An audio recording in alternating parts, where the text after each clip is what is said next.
کون ذهن دپاره وظیفه در سره شیر کوم. کم ملګری داسې وي چې هغه ذهن بیخي کمزوري وي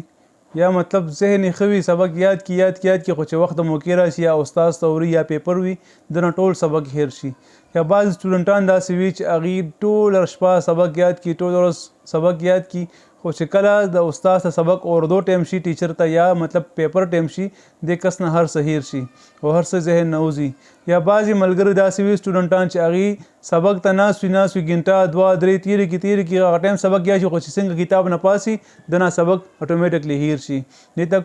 بعضې داسې ملګري چې کون ذهن وي هغوی ته بالکل نه یادېږي نو هغې لپاره مجربه وظیفه دا ده چې د ماسخوتن لمونځ نه بعد دی هغه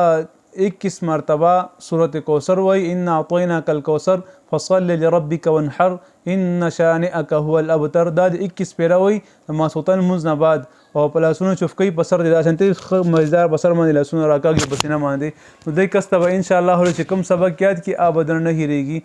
بعضې ملګري داسې وي چې سبق یادوي هر څه یادوي خو ټیچر ته هم شکایت کوي چې یاره سر جي ما ته سبق نه یادېږي زه سبق ډېر یادوم ډېر محنت کوم خو ما ته سبق نه یادېږي ما ته څه وښایه څه ترتیب راته وښایه. خو چونکې دغه انسان بس ذهن د الله تعالی د طرف ورکړه چې بعضې خلکو ته ذهن ډېر تیز ورکړي بعضې خلکو ته ذهن کمزوري غونته ورکړي د الله په خپل کارونو باندې ښه پوهېږي خو د الله تعالی په کلام کې طاقت او برکت شته نو دغه وظیفه شروع کړي انشاءالله الله تعالی به ستاسو ذهن کلو کړي. او بله دې سره دا ده چې کوم ملګرو پیپر وي د پیپر په شپه باندې یا پیپر نه مخکې یا کوم ملګري چې کوم سبق کې خواري کوي ټیوشن کې یا مطلب نور داسې کتاب سبق وي که هغه علمي وي او که هغه دنیاوي وي چې کوم سبق هم وي او دنه د سبق نه یادېږي سبق ته بار بار هېرېږي نو دله پکار ده چې د ماسخوتن اوده کېږي د اوده کېدو په وخت کې یا علیمو علمني یا خبیرو اخبرني دا وظیفه د 101 دفعه کوي او په لاسونو چفکۍ په ټول بدن دې راکاږي نو دغه رنګې دا وظیفه دې